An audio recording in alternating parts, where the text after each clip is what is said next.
Good evening. Hope all's well.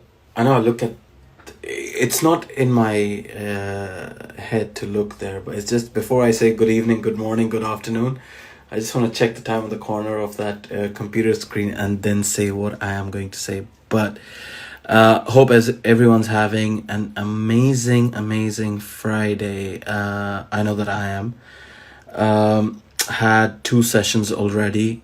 This is the third one that we've going on, and we've got Premium Porridge, Richard Ashby, who's joining us.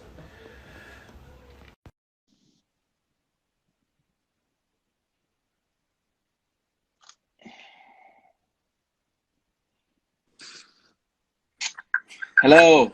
How you doing? Good, and yourself? Yeah, great, man. Great. Are you well? Bye. Yeah, good. Good. It's a barbecue day. Oh, is it? Yeah. With the family? Yeah. Good stuff. So thank you so much for joining me today. Appreciate you taking out some valuable time of yours, especially when it's barbecue. Are you doing it, or the family is doing it? Oh, Dad did it. Okay. Yeah. Good stuff. Yeah, we ate it earlier. I was struggling, like I need a nap afterwards, It's always the case. After a barbecue, you always need a nap. But thank you so much for coming on. It's great to have another agent, joining me. We both do the same thing. We both talk the same talk every single day, selling properties, crunching numbers, all that kind of stuff. So it's good to have you on board. Before we start, Richard, if you can, actually, before we start, why the name Premium Porridge? It's just a phrase, I like words, and they just roll together. I don't know where. I think I just said it one day to myself, and it just stuck. So it's just out of the blue. You That's came up with it, and there's no meaning. Okay. I thought maybe you like porridge a lot for breakfast or something like that. No. It might have been the case. No, there is no meaning. It's two words that I just like. Good stuff. So before we start, please let us know who you are and what you do, so that we can get the conversation going. So it all started with Remax 11 years ago. You familiar with their format? Yep. Remax, totally. Yeah, so it was a great baptism of fire because I had no experience in the industry at all. So it was just like eat what you kill. I'll never forget my first day, because it was the first office in London at the time. They only had one in Westminster. Okay. And nobody had heard of us at all, and I had no experience. I mean, it's like those guys, right? They have the same model as Century 21, Keller Williams. I mean, these are American estate agencies that have come to the UK and set themselves up. But now there's a lot of Remax that's around. I mean, there's one in Notting Hill. I think there's one in Knightsbridge, maybe. I don't know. No, they've got quite a few offices now, but none of them are like Westminster. That's like the hardcore one. That's where it all began. So before we get there, I mean, that's later on in your life. So, but before in your life, like when you were at school, college, or university, did you always think that you're going to become a property broker? No. Or did you study something else totally different, and you just ended up here? No, until then, I was pretty much just getting fired or getting kicked out of courses, that sort of thing. How I occupied most of my life. I like the honesty, Richard. I like the honesty. Appreciate it. There are not many people that would come out here and be honest, but it's good. It's good. So what did you study at university that you got kicked out? I got kicked out of high school. Oh, shit. Oh, okay. So you didn't even get to the university Twice. Wow. Doing what? Can you elaborate? Maths and electronics. No, but why did you get kicked out? Just being naughty. Oh, I see. I don't know. Just not doing any work. Smoking weed, whatever it was. I don't know. We're just doing nothing. to yoga. Seriously, Like in the your girls. in your high school days, come on, who does yoga in high school days? It was back then. It was new, and all the girls went there. So me and my mate just used to smoke weed and go to yoga. So that was pretty much no work happened after that, and we Okay. got kicked out. So So then what did you do from high school until Remax? traveled a bit. Went to Colombia. Lived there for a year with my auntie. Okay. Good. Yeah. Do you like it? It's amazing. It's amazing. I really Yeah. love Colombia. I Yeah. mean, South America is pretty cool, especially that Central American countries that are there. They're pretty amazing to be. Yeah, I didn't Um, explore any of it, but that turned out to be the one useful thing when I got back to London was I could speak Spanish now, and of course, like when we were trying to convince anyone, because obviously when I first started, I said, well, how does it work then? They said, well, you have here's your business card, here's the Remax, here's your business card, you have to. Or you find your own clients. I said, well, where do I find them? They said, I don't know. here's the phone start calling. Um, Thanks. um, But but actually, it turned out to be the best job I've ever had because no one could fire me. That was the first one, okay. and that was So you were your own boss, basically. yeah. Okay. But I had no money, no experience, no connections in London. I had like $5,000 on a credit card, and I just moved to Westminster, and I was terrified. But that was the baptism of fire, so it worked very well. Never looked back in the end, because Yep. you just get out there and start wandering around and put a suit on and have a laugh, and it worked out. I mean, I've seen you from your videos and live stories that you do. You are quite a laugh, You bring that smile on people's faces, so it's good. Thanks. And then when you came back to London, what did you get up to? That was literally it. It was straight in. I watched. I got an interview with Andrea Frigo. You must have done something entertaining from getting kicked out from high school, going to Colombia, and then coming back to London. I mean, there's quite a bit of life there. So anything interesting? Just got fired from like every job. I worked in Little Chef. None. I worked at a cafe for 4 hours once. That was, and then got No fired. way. Is that Yeah, your shortest time? Huh? Is that your shortest time? That is the shortest time, 4 hours. Yeah, I turned up on no sleep. I've been around my mate's house all night. And because I hadn't had any breakfast, I was asking if I could eat, some of the baguettes that we're making. And because they refused, I just walked out. And that was it. It was like, you've got to go. So just left. Oh, they just said no. You can't have the baguettes and leave. Yeah. So that was it. Yeah. So that was the shortest one. Anyway, so my career in the hospitality industry was, Short-lived. But real estate works, because you just Real estate works any day. Real estate, hang out. Exactly. Good money, So man. let's come back to Remax. Why Remax? He was the only person that gave me a job with no experience. That's another one. Oh man. I mean, I think my story up till today, up till this hour, I was thinking my story is bad, but I can now give myself some content that there's someone worse out there. So, I mean, when I started, I started all the way from university, and when I finished university, or the last year of university, I was sort of giving interviews for different estate agencies all over London. So north, south, east, west, central, everywhere. Yeah. Gave about 26 odd interviews. And the day I finished uni, or the day the last exam, I had an interview that day. And that's the job I got. Again, same position as you. No one would hire me. So I gave 26 interviews. But it's good. So how was it at Remax? I mean, like I said, when I got no one had an experience. Like, we were all shits, to be honest.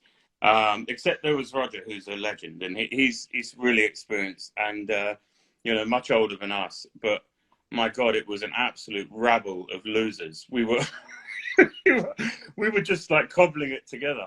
But you know what? Within about 18 months, because there were a few of us that joined at once, and we had to make it work. You know, So you sort of became like a we team. banded together. Yeah, it was Okay. more like, obviously we're working for ourselves, but the point was the sense of necessity overtook everything, and we created an environment between us where, you know, there was like my colleague Elvin, he was living in a hotel at the time, and I was on a credit card, you know, and we had to make it work. So between us, we just started like just you know, finding ways to find clients and finding ways to learn what we were doing, and it just built So and built. how did you manage to find your clients when they said that you got to find your own clients? Do you know, I did a study in about 2014. I did like a client tree where I looked back through every single piece of business I've ever done. I Okay. could trace 75% of my career income at that point, which by that point was 2008 through to 14, so about 6 years. Things were going well by then, right? And I could trace the 75% of my career income back to 3 occasions of speaking with a complete stranger on the street of Pimlico. So it's like it all came from, and when I say speaking with people on the street, I could, you know, like the Italian guy who owns the deli on you know, on Yeah. Wilton Road, right? Yeah. And Yeah. stuff like that, right? And I just started to learn. One of the first deals I found was there was a back to Colombia, right? There was a Colombian deli on the Tatchbrook Street Market, and I just got chatting with her, and because we had the connection, because I've been to Colombia, turns And out. do you still speak fluent Spanish? Yeah. Okay. It's like you have to learn when you go there, otherwise You're you're gonna fucked. be. You can't get home. Well, you're Yeah. not coming home. Maybe in a box. But yeah. So anyway, then it turns out I could understand that these old school firms, right, old cafes and delis have been there for a while. They own the freehold, so they own the flats above, and occasionally those flats come available. And my God, from like those first rentals, from the first advertised listing I got from those things, the inquiries then led to other inquiries, led to other deals that led to other blocks. And the whole thing just spanned out from those initial, you know, single event. Conversations. You know, Absolutely. and it was just literally like, what can I do? I'm with a business card. I'm not going to knock on people's houses, but I can at least get to know the neighborhood. And so, what am I going to do? I need to have lunch. Well, I'll have a sandwich. Well, how can I buy a sandwich in a more strategic fashion rather than just going to Nero, where some Get kid who get lives something. in, you know, Norwood, you know, he Exactly. doesn't, you know what I mean? So like, Yeah. So you went to the origin. I mean, the people who actually lived upstairs and had their business downstairs, sort yeah, of. well, exactly. It was like either that or they rented Or the they've been flats there. They've upstairs. been there for quite a long time that they know Exactly. ins and outs. Gotcha. Exactly, and they own the flats above. So when the flat comes available, okay, let's get in touch. Blah blah blah blah, and that was how it worked. So And so was this rental at first or was it sales? it was fucking anything we could. Yeah, it was rental. Anything, Yeah, but mostly anything. rental. And then we got And then when you did your deal and all that paperwork that sort of came in, did that paperwork get done by yourself or there was an office admin or someone doing that we for had you? to do it. We had to do All it. of it. I mean, like the older, more experienced guys like Roger would you know, present the tenancy agreements to us and talk us through it, present us how to do it. But you know, it was extremely cavalier. I mean, even they were just a few years in, and they were just understanding what to do. So you know, it was all pretty spit and sawdust at first, but we all made it work. Then Alex came along from New York, and a lot changed then. That was about, I think, 2 years in, about 2010, and So you brought you that know, wrote. American mentality Yeah, to yeah. Well, okay. he'd worked. He knew all the porters in New York, right? And he taught us about getting to know porters and that sort of stuff. And we were like, oh, that was game changing. We got into new build, and in fact, I've been in new build ever since. So I probably owe a lot to Alex in that respect. That's Yeah, good. That's that's good. pretty At much all least I do now is sell new build to investors, and that's about it. just new builds. Still SW1, Riverside, new build. I mean, we sell new build in different areas now, but predominantly that's our main area. That's your bread and butter, basically. Yeah. Cool. So after you sort of did your first few deals, were they still sort of rentals, or then you sort of said, okay, I think I can now move on to doing a sale? Yeah, I Or was never really afraid to just jump from one into the other. I mean, I jumped into I mean, how rentals long did for that transition take you from rentals to sales? about 2 deals. It was like, because I didn't know what I was doing in rentals, so didn't really mind not knowing what I was doing in sales either. Yeah, yeah. I mean, they are different, but yet it's the same thing, right? You're going to show a property, they like it, they make an offer, and that's it. But Yeah, yeah. in But terms of look, rentals, yeah, in the early years, I was absolutely killer on rentals. I used to love it because it's fast and it's easy. I didn't do an awful lot of sales, but there was nothing stopping me in terms of like procedurally. We could do whatever we wanted. We had absolutely. guys in our office with bugger all experience trying to sell hotels, and Yep. there was these fly by night guys, especially these kind of agencies. They were a bit of a honeypot for. It's a bit like Glengarry Glen Ross. Have you seen that? It's a classic American movie, and you've got these guys that are just sort of trying anything they can. Yeah, Some yeah, guys yeah. going, yeah, I've got this £60 million hotel in Bayswater. You got any buyers? It's like, I'm renting this 2-bed council flat here. What the fuck do I know? I mean, a lot of them come on, right? Oh, I've got this hotel. It's for Yeah, yeah, yeah. this The much classic. amount of money. Nah, and then, oh, but I want to sell it off market. Yeah. I Yeah, mean, yeah, yeah, yeah, yeah. Oh, look, everyone knows the classic. I mean, you learn to avoid this sort of shit. The same with I'm like property. now it's like people come up to me and tell me, Murtaza, I want to sell this property of mine, but Mm. I don't want you to put it on the market. So, firstly, the way I advertise is Correct. I don't use Zoopla or Rightmove or on the market, Not at all. not at all. For me, it's email, WhatsApp, social media. Interesting. That's how I market my properties. That's how I Interesting. get my sales done. Over the years, I mean, when I started my business in 2011, before that I was working for this agency for 3 years, and then all of a sudden I had to leave because they sold their business, and then I didn't want to give any more interviews. I was tired of working for someone, so I thought, you know what, okay, let's start on my own. And the few things that I saw change in me myself is that I made a LinkedIn profile. Mm. 2011. My friend that had been working, or colleague that had been working with me for 3 odd years at the same company, he was like, Murtaza, make a LinkedIn profile, make a LinkedIn profile. I was like, what is LinkedIn? It's a Facebook for professional people. To hell with it. I don't want to deal with Facebook, Mm. Mm. right? But then when I made that LinkedIn profile, I was like, hold on, what's all this here? I can see properties, people posting properties, developers posting properties, landlords, all that kind of stuff. And then, so I did the advertising on Zoopla and Rightmove from 2011 to 2015, 2016. Mm. And now it's been 4 years that I've not advertised on them one single bit. And all my revenue generates from LinkedIn, Instagram, WhatsApp, and my emails. Wow.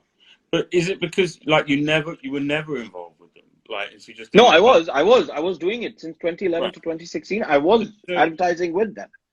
But so was then it just the fact that because so you were self-employed from the start as well, and you just didn't bother after a while? You just thought yeah, this. it was like they were charging so much, right? Yeah, They were yeah, yeah. charging a hell lot. Like these guys go out and, you know, because they are okay, you become a pioneer, you can dictate. Fine. Good. Mm, mm, mm. But have some ethics in mind. Okay, if someone goes to Saviles or Knight Frank or Foxtons and these guys dictate rules saying that, okay, we'll charge you 10% management, right? Yeah, yeah. It doesn't stop the owner to go to, for example, Remax, for example, and Mm. Remax would come up and say, we will charge you 8% management. It's fine. Exactly, mate. It's but what I'm saying is it's market rate, right? It's Yeah, yeah, market yeah. rate that someone's charging 10%. But these guys, year on year, Rightmove, Zoopla, and at that time there was Prime Location as well, but then it got merged. These guys, year on year, all they did was increase their rates. And I didn't see any revenue coming out of it. Mm. And even in 2012, 2013, most of my deals were coming word of mouth Yeah, or through social media. Okay, LinkedIn wasn't that, I wasn't that big on LinkedIn at that point. yeah. But then it started growing. And I was Interesting. like, why should I keep advertising on these guys? So now the business model that I have right now is that you want to sell your property. I'll be honest with you. In the first case, I'll tell you that, look, I need a free hand to work on this. You want to work with me? You want me to sell your property? I need to go and do a video. I need to put this on the market. I need to do this my way. I need to put this on social media. Need to send it out on email. Oh, but no, how many people will get it? Blah, blah, blah, all that kind of bullshit. Like, you want to sell it? You want to give it to me? Fine. I'll do it the way you want. But there are certain ways of mine too. And this is my way of advertising. Mm-hmm. That's how I mean, some of the properties that I've got on board, it took me like 2 months, 3 months, even 6 months at one point, and the guy called me back and said, "Okay, Murtaza, take it on board and do what you want with it." Mm-hmm. So fair enough, It's But very interesting. it's Very it's interesting. I would have. It's more like, because I've been so used to having Rightmove and Zoopla or whatever. Because for us, the agency paid for those, and we yeah, just paid them a cut, which was yeah, easy for us. yeah. Like, we could get up to 80% of what we banked. We just pay a desk fee, and they do the rest. Oh, They so this is the Remax model. Is that uh, so? What's the okay? So I was talking to another agent a few days ago from mm, Harding Green. yeah, You know, yeah, I know. Yeah, yeah. do you know their model? Same model. You pay a Similar, subscription fee. similar. You Yeah, pay a subscription fee. You get 80%, 70% of the commission that you bank, and the company gets the remainder, and you pay them a subscription fee also. It's a right. good model. It's a Yeah, really but, good model. I mean, I was thinking about it, mm. I mean, and I've left now, right? I have my own agency now, right? yeah, And there is a question mark over the portals, right? I don't really need them. The deals that I get. I did 3 just from Instagram this year, right? 3 sales just from Instagram stories. there you The, go. the funniest one was I was just in Nine Elms in January, and I was just outside the embassy, and like, I was in a flat in Embassy Gardens, and there was one where you could literally see the American flag like out of the window of the flat. And I Yeah. just put a story like, when you really love America, because it was right outside your window and the wind was blowing like this. And then, like, some guy who I'd met, in a party once, like months before, like, goes, "Oh yeah, I'm looking for a flat there. Let's link up." And it was like the fastest deal I've ever done. And that Wow. was one story. And so, like, if I look at what revenue I've generated through the property portal, Zoopla, and etc., they hardly justify themselves. But it's more a Exactly. case. But it's more a case. It's the other way around for me. I couldn't actually get the listings, in my view. That's sort of how I feel about it. So it's interesting to hear your view. I would feel very strange, like going to a thing and saying, when they say, where's it advertised? And I say, it isn't. If I'm talking to take on an instruction from a client. That's where I would struggle, but that may just be a mental barrier because I'm so used to doing it that way. I wouldn't have an explanation for that because I haven't needed one. So Yeah. it's very interesting. Obviously, you've done a completely different format, and you have all of your explanations just before that. And for me, like, sometimes you just build up a barrier. You build up a wall, and you say, well, Exactly. you need to Exactly. have this, right? That's what agents do, I mean, right? every year, every month, every year, actually, Zoopla used to call me up and say, uh, Oh, I really? That's remember, Zoopla's I huge. remember, I remember this when I took Zoopla on board in 2011. Their subscription fee was 375, and even at that point, I was like, "Whoa," I've just started a business, so I thought, okay, let's start with Zoopla, and then we'll gradually move up to Rightmove and Zoopla together. So Right. I took up Zoopla because I think Rightmove at that time was something like 500 or something. Okay. Uh, a year finished, Zoopla called me up and said, Murtaza, we're going to increase your payment to 420. I was like, for what exactly? Can you tell me? Oh, we've done this across all the agents. I was like, okay, it's only £50, fine.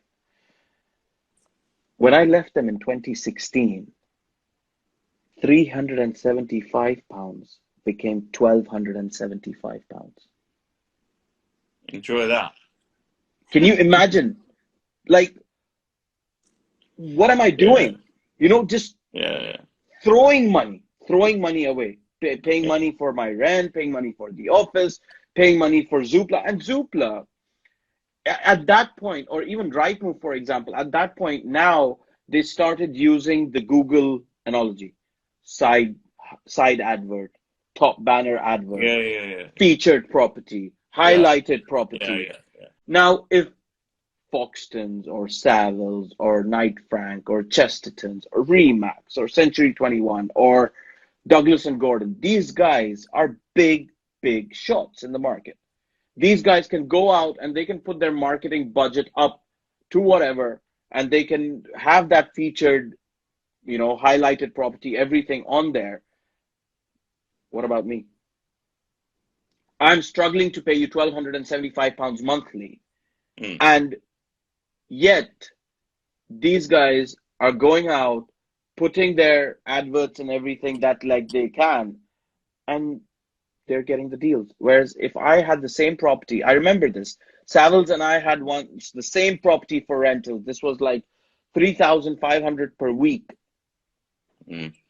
My property, their property came up on the first page, and my property, same price, same spec, everything the same, came up on the second page. You know why? Because there were other agents in that first page highlighting their property as featured. Yeah, the featured thing. Yeah.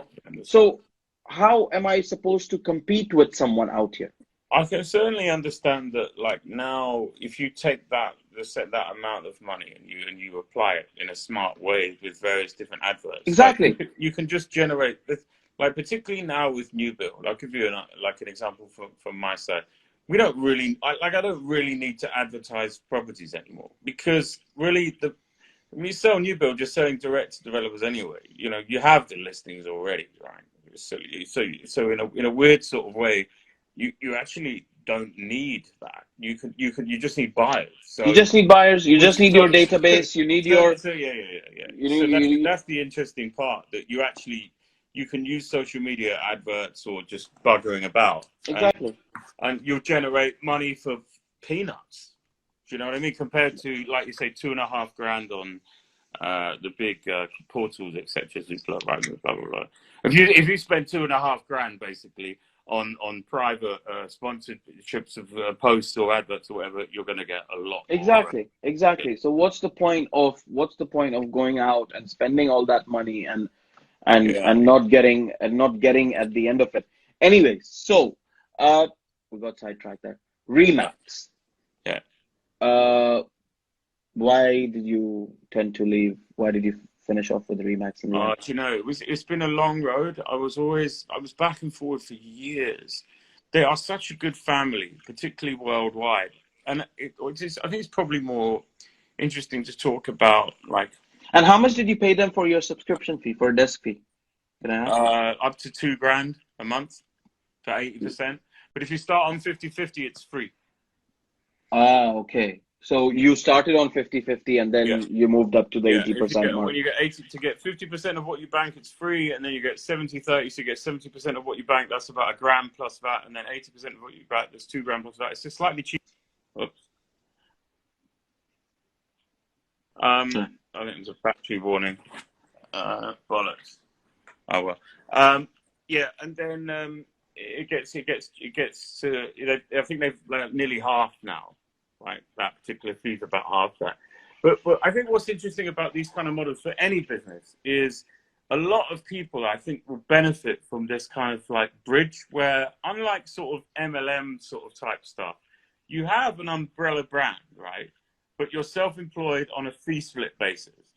But you have the sense of community and camaraderie. And I think that is what is the hardest part for a lot of people is they lose the sense of camaraderie when they go self-employed. And you lose that sense of people to share in the wins and, in the disappointment and the frustration. And obviously the community of going to a physical space together when you need to for meetings and updates and that sort of stuff. But I mean, that's a great thing. But I think it's an interesting crossover point at the moment, because a lot of people want to be self-employed, but not every industry can afford that kind of middle ground like Remax was to me. And like I say, I'm not sure a lot of. But Remax was charging quite a lot. I mean, I was speaking to the agent from Harding Green, and these guys are just charging around 150. Yeah, but the fee split is much. I think you get about 65 or something for that, 65%.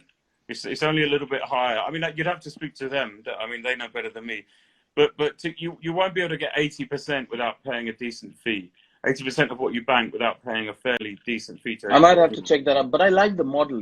I like the model Yeah, that yeah, yeah. it's It like works. the barbershop model. Here's your chair. You want it, Uh you rent it, you pay the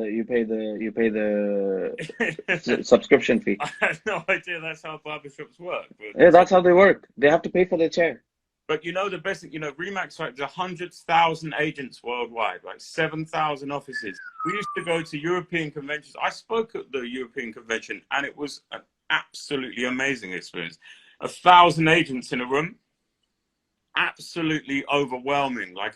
And you meet the top agents from the States, where Remax is massive. I mean, they're all I mean, they're pretty. multi-millionaire agents over there. Canada and the States, Portugal. We used to go to these conventions, and we're just like, this is fucking mental, because we were just a couple of little agents at the time, and we weren't really, we didn't really know how big the company was overseas. Yeah. And they're all self-employed agents, and these guys are big cats in their industries and in their cities. You'd have all the awards and stuff. So that is something. Look, I think everyone wants that. You know what I mean? Everyone wants that sort of a community. So it is a tough trade-off. You only get that otherwise unless you go and work for big firms like Knight Frank or whatever. But there, you just get. But you're sucked in. There you're I don't know. employed Look, and I don't want to say anything bad. I have a lot of good friends who work for some of these agents, Yep. but it's quite tough. You get stuck on a certain train and you can't take your clients with you, which is. I mean, I've seen up there. agents at Saviles and Knight Frank who've now been there for, wow, they were there before I started. And this is like 2008 and 12 years. Yeah, 12 years. 12 years, they're still there, possibly moved up in hierarchy. But the point is that self-employed business, it'd be your company or it'd be another model that you're working at another company, but it lets you do things at your own pace and grow to a substantial level, don't you think? Yeah. And that's why these sort of interim firms like your Keller Williams and stuff, they do somehow bridge that gap, but you've got to get it right. I'd say the hardest part with those agencies is that they have a tendency, certainly in London, some of them have a tendency to just take on anyone. And there you get into the trap where you end up, the brand damages you more than it brings anything to you, because they just take on anyone. And people, who's that dude from whatever office? And you're like, oh, no, don't worry about him. He's not like us from our office. And there's a little bit of that where we're justifying, the brand, and it's you don't want to be in that position where you're like being pulled down by the brand. Exactly. Yeah, I mean, But that's over here, I know for sure. I mean, I don't know in terms of other agents how they see Remax or they see Keller Williams or they see Century 21, but I know for sure that I don't see them in the way I possibly see Saviles or Knight Frank. Right. But you go to Canada, you go to Portugal. These guys are the Saviles and Knight Frank up there. Right. Yeah. They are like the kings over there. Yeah, totally. Because, I mean, okay, we've got Saviles and we've got Knight Frank in the US also, but I'm sure they would be how Remax and Century 21 are here. Maybe so. I mean, I know Foxtons went over there and struggled, right? They have that self-employed model over there in the States, which they're very happy with. They've been running that for a long time. So, look, you have to speak. Each country's going to speak for itself, and it's going to work better in different areas. But I'm definitely thinking about this model of a subscription fee. Go out, do your stuff. You pay a subscription and you move on. But it's a good model. So when did you start your own? Before we go, what was the biggest deal you did at Remax? Sale or rentals, whatever? Not a lot, man. Just like 5 mil, couple of percent. That's not bad. Yeah. I never really got into like mega big hotels and stuff. I was always quite a bread and butter kind of guy. I like the flow of it. 5 million and I a couple hated of the stress 5 as million well. and a couple of percent is not bread and butter. Well, it is for that location, man. And then you started your own company. So how was that? Did you face any hardships, or was it smooth sailing? Although you knew that how self-employment works, but then now all the costs are yours, all the Yeah. expenses are yours. It was How did always that? pretty. It was always pretty easy. Apart from, like I say, apart from the lack of the sort of camaraderie, that's the only thing that was difficult. But the expenses were peanuts. I mean, like now I've refined things a lot. I left, went back, left, went back, left, went back. Now I have my own firm, and it's so refined now, and my outgoings are so low that I have a very easy, and also I've got a lot more experience now. I know where I get my deals from, what I'm doing. If I want to make money, I know where to go. I know who to call and what to, it's a lot easier now. And I run a sort of a very simple operation now. And so, Richard, who do you call? huh? Who do Oh, you call? it's mainly just investors, man. It's investors, overseas How, investors. how many calls do you do a day as an agent? Bugger all, mate. Yeah.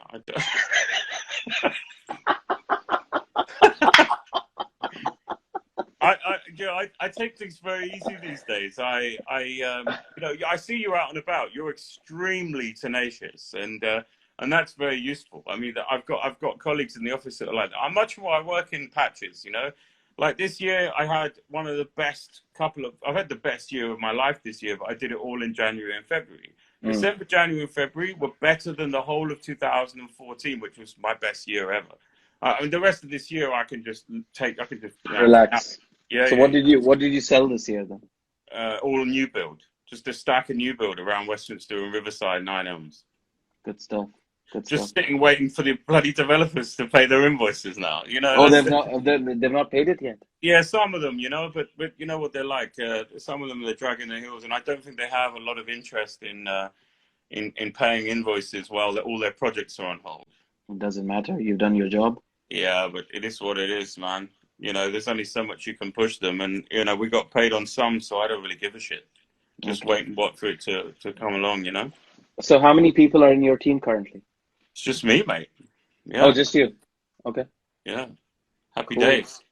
I mean, it's less headache, and that's what with me is also. I mean, I've got my marketing team. It's based up in Romania, and they do all my social media postings and all that kind of stuff. Interesting. Heard about But this sort of setup.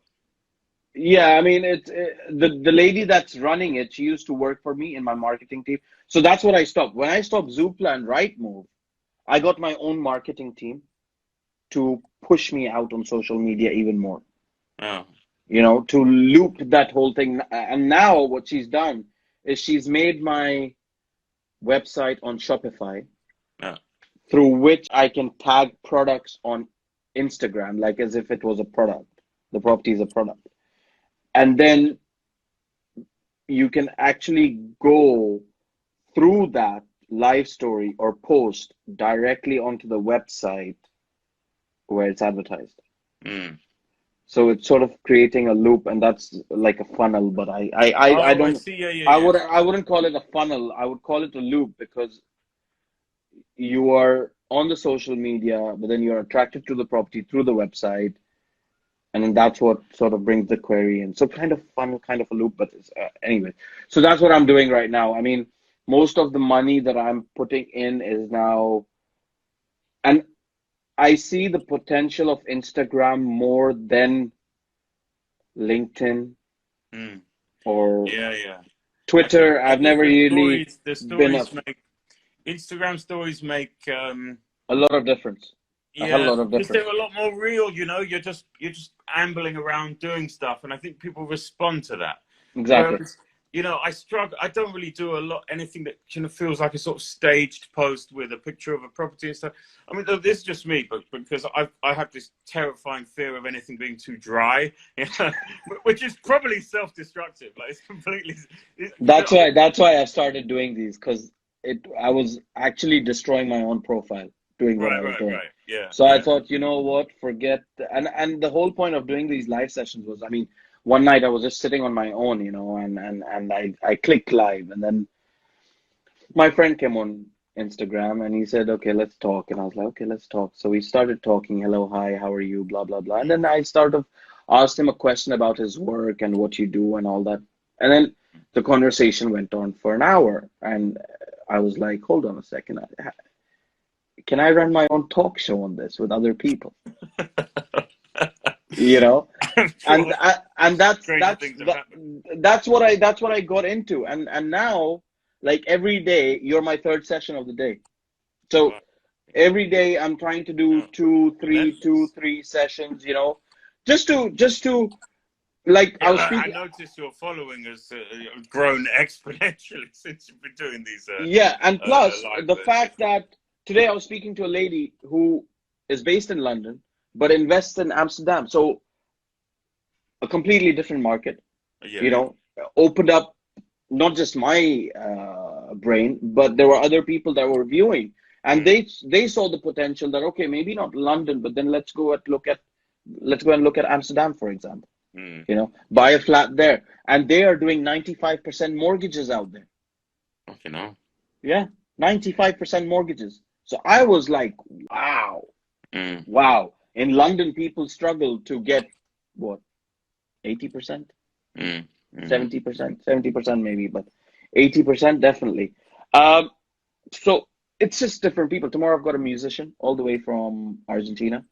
Mm-hmm. So it's good, you know, different things. I just don't want to keep myself bored with property. How much can you talk about property? You know, Yeah, of course. it's going to be like today.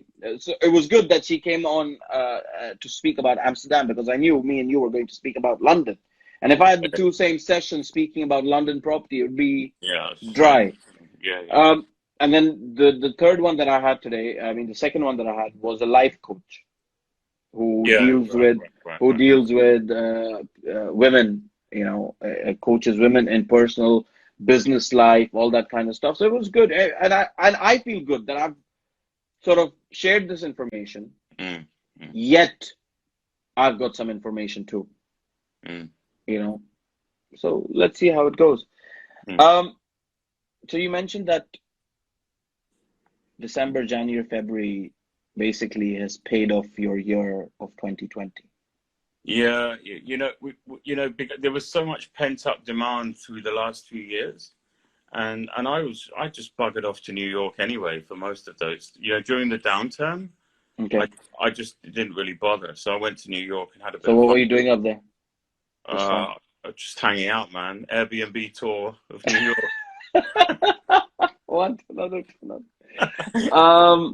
Yeah, Cool. so it was nice that the market came together towards the end of the year, and like I knew I knew the market there, so it was just like just lining up dots, and luckily, you know, all the deals exchanged pretty much bar two before COVID, and so it was just like, you know, I was very grateful. The timing was exceptional. If COVID had happened, you know, a month earlier, I could have lost like 5 out of those sales, and that would have been Yeah, painful, man. painful.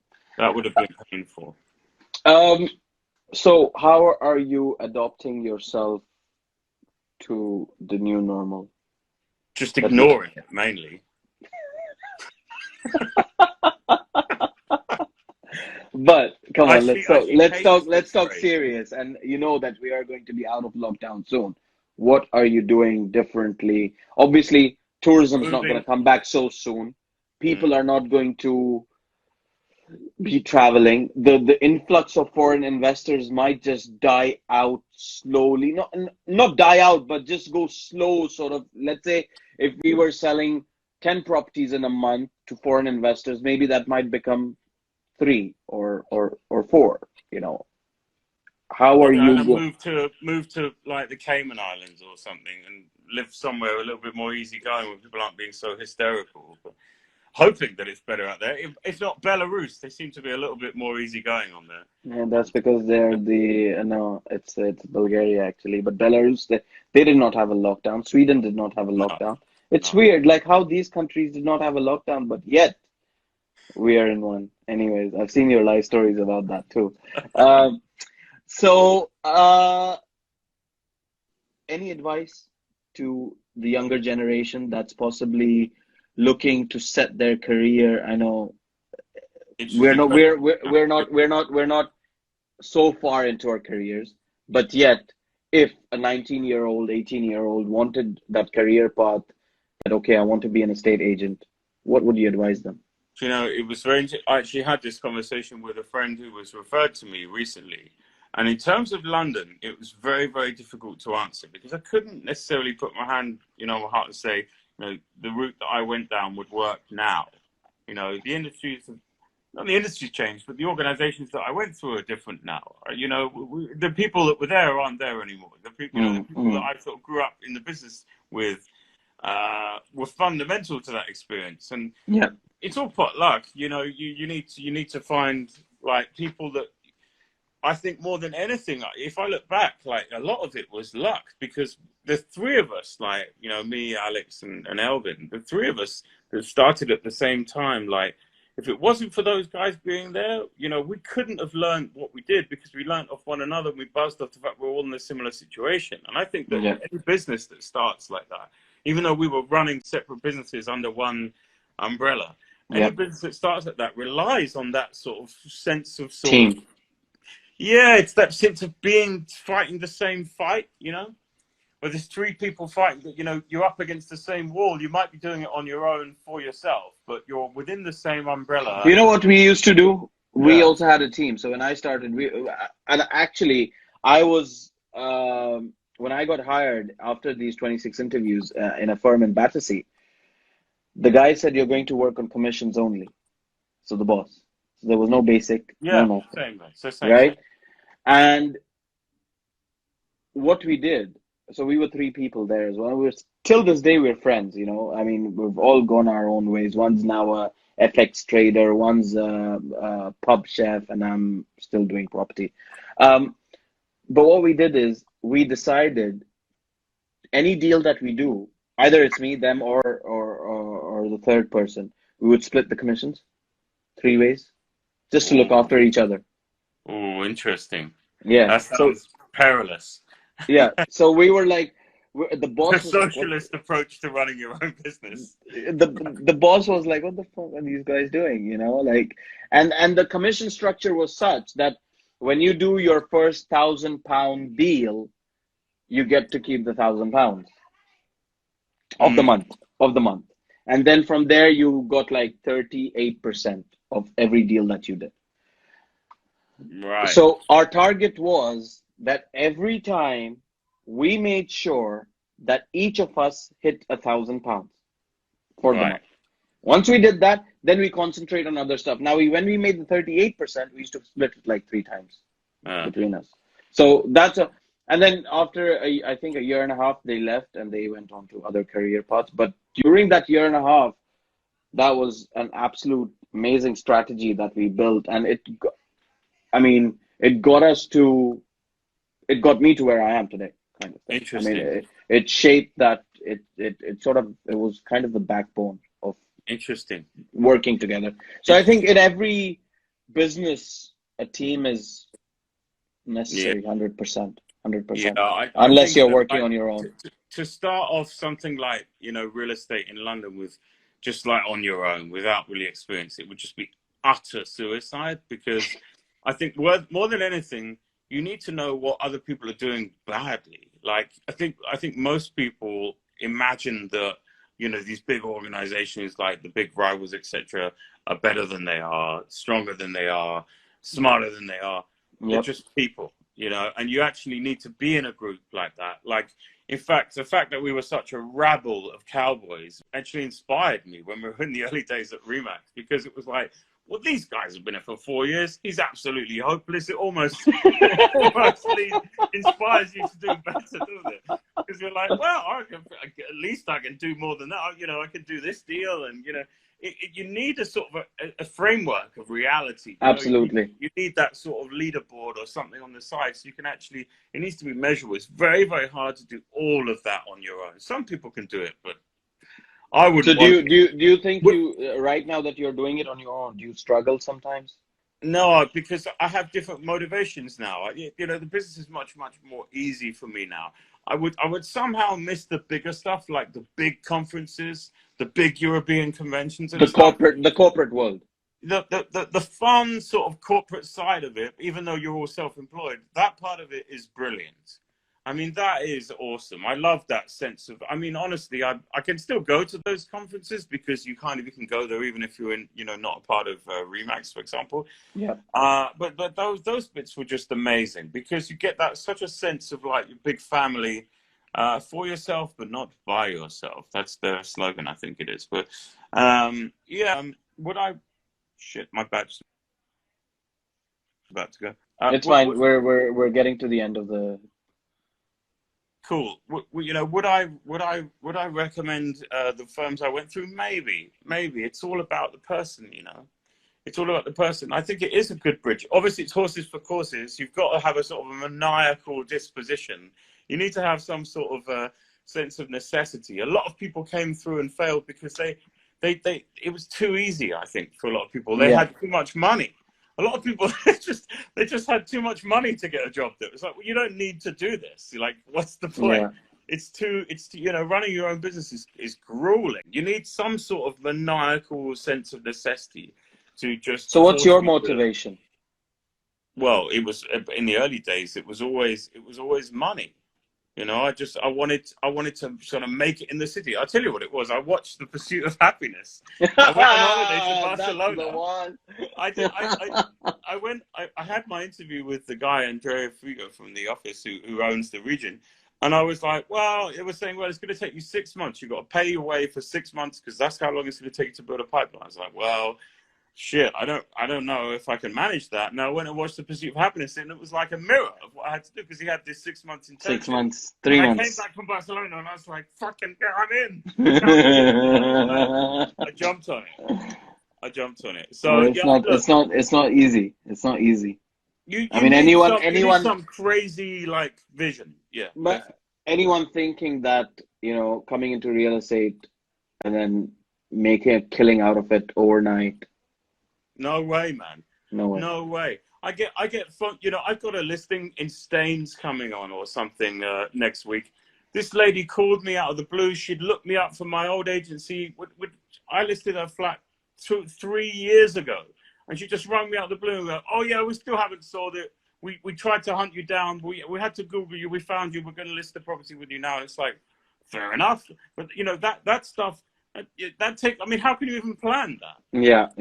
You know, so it takes years. And it's that commitment, the relationship that you have with your clients. You know, that's absolutely killer. You have to be able to build very, very strong relationships with people and very real relationships. If you're just this kind of pushy sort of person and, you know, sort of quite sort of paper thin, it's not going to work. That's exactly me. My theory is, I have it, I can deliver it. If you want it, call me. Yeah. That's it. I don't push. I don't call. I don't. You know, like, it used to be there 10 years ago. Maybe, you know, like you were thinking about money and you're like, yeah, what do you think about it every hour? You know, what do you think about it?